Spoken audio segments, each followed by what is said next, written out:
My name is Saeed Mahad, and I'm going to be doing a risk assessment before my basketball session.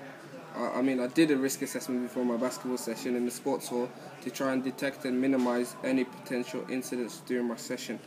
The first hazard I found during my risk assessment was that the benches had been left out from the previous session, and this could cause serious harm if anyone ran into them or tripped over them. So I took relevant action by contacting the caretakers and asking the benches to be moved, and also for them to be moved before every one of my sessions, so I wouldn't have to do it.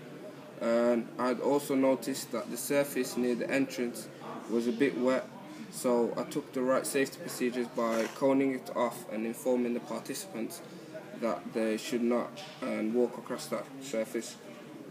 And I also contacted the caretakers to ask for it to be dried and to be checked before each one of my sessions.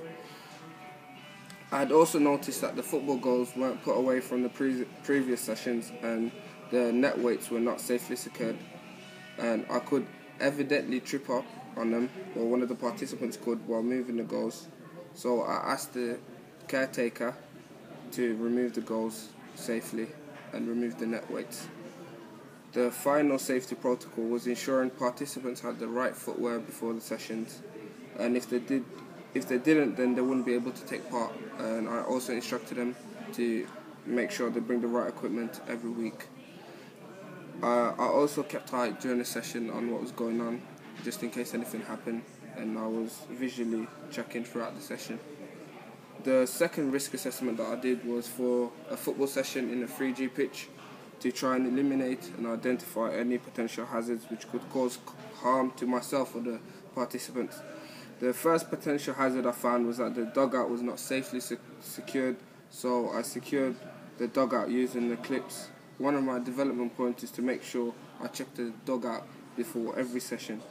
I also did my routine walk around the pitch, picking up rubbish like bottles, plastic bags, because the participants may trip or slip on them and potentially cause damage to themselves.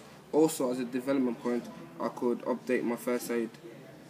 I had also identified a piece of metal sticking out of the gate, and then I had informed the caretaker and he dealt with it accordingly. There was also the potential of participants tripping over the loose net and falling over.